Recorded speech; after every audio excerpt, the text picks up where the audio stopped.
ભગવાને ગમે તેવું સુંદર રૂપ આપ્યું હોય, શક્તિ આપી હોય, પછી કોઈ વિશેષ આવડત કે કળા આપી હોય, પણ જો એનું અભિમાન આવી જાય ને તો કુદરત એને ઓગાળવા માટે કોઈ ને કોઈ રસ્તો શોધી જ કાઢે છે. કંઈક આવું જ બન્યું હતું દ્વારિકા નગરીમાં. ભગવાન શ્રી કૃષ્ણની છત્ર છાયામાં 3 એવા પાત્રને પોતાના પર બહુ અહંકાર આવી ગયો. એમાં પ્રથમ હતા ગરુડદેવ, જેને અભિમાન હતું કે આખી સૃષ્ટિમાં મારાથી વધારે ઝડપી કોઈ ઉડી જ ન શકે. બીજું હતું સુદર્શન ચક્ર, એને એવું હતું કે મારા જેવું શક્તિશાળી શસ્ત્ર આ બ્રહ્માંડમાં બીજું કોઈ નથી. અને ત્રીજા હતા રાણી સત્યભામા, જેને પોતાની સુંદરતા પર ગુમાન હતું. અંતર્યામી ભગવાન શ્રી કૃષ્ણ જાણી ગયા કે આ ત્રણેયના અહંકારનો ઘડો હવે ભરાઈ ગયો છે. એના અહંકારને ઓગાળવા ભગવાને એક અદ્ભુત લીલા કરી. ભગવાને ગરુડદેવને બોલાવ્યા અને કહ્યું કે ગરુડજી, તમે તાત્કાલિક હિમાલયની ગુફામાં જાઓ. ત્યાં એક વાનર તપસ્યા કરી રહ્યા છે. તેને જઈને કહો કે દ્વારકામાં ભગવાન શ્રી રામ અને માતા સીતા તેમની પ્રતીક્ષા કરી રહ્યા છે. અને બીજી તરફ ભગવાને સુદર્શન ચક્રને આદેશ આપ્યો કે તમે મુખ્ય દ્વાર પર કડક ચોકી પહેરો રાખજો, કોઈ વ્યક્તિ અંદર ન પ્રવેશવી જોઈએ. અને રાણી સત્યભામાને કહ્યું કે તમે શણગાર સજીને સિંહાસન પર સીતાજીના સ્થાને બિરાજમાન થઈ જાઓ. અને ગરુડજી તો પવન વેગે હિમાલય પર પહોંચ્યા અને સંદેશો આપ્યો.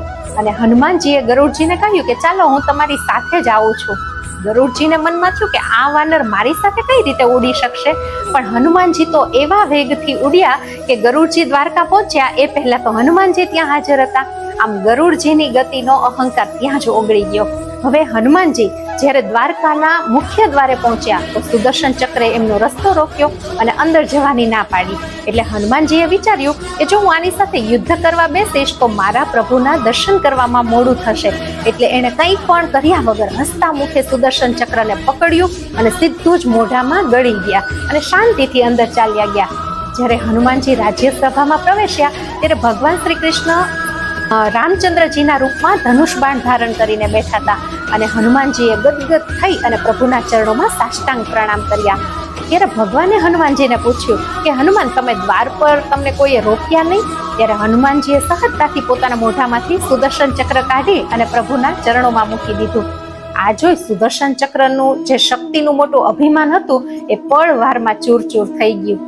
સુદર્શન ચક્રને ચરણોમાં મૂક્યા પછી જેવી હનુમાનજીની નજર બાજુમાં બેઠેલા રાણી સત્યભામા પર પડી એટલે એણે એકદમ ભોળપણ અને આશ્ચર્ય સાથે પૂછ્યું કે પ્રભુ, આપની બાજુમાં બેઠેલી આ દાસી કોણ છે અને મારી જગત જનની માતા સીતા ક્યાં છે? આ એક વાક્ય સાંભળતાની સાથે જ 16 શણગાર સજીને બેઠેલા સત્યભામાનું સુંદરતાનું ગુમાન ઓગળી ગયું. વિચારીએ, જે હનુમાનજી પાસે આટલી અદ્ભુત શક્તિ હતી, જેઓ સમુદ્ર ઓળંગી ગયા, લંકાને સળગાવીને મોટો વિજય પ્રાપ્ત કર્યો, ત્યારે પ્રભુ શ્રી રામે એના બહુ વખાણ કર્યા હતા. ત્યારે હનુમાનજીએ હાથ જોડી અને એટલું કહ્યું કે પ્રભુ, આમાં મારું કાંઈ જ નથી, હું તો માત્ર નાનો એવો તમારો દૂત છું. આ બધી તમારી કૃપા છે. આ પવિત્ર વાર્તા આપણને આજના સમયનો બહુ મોટો પાઠ ભણાવે છે કે જીવનમાં ગમે એટલી સફળતા મળે, ગમે એવી સિદ્ધિ હાંસલ થાય, એવા સમયે તમામ યશ આપણે ભગવાનના ચરણે ધરી દેવો જોઈએ. યાદ રાખીએ, અહંકાર હંમેશા માણસનો વિનાશ કરે છે, જ્યારે નમ્રતા સિદ્ધિ ભગવાનના ચરણોમાં સ્થાન અપાવે છે.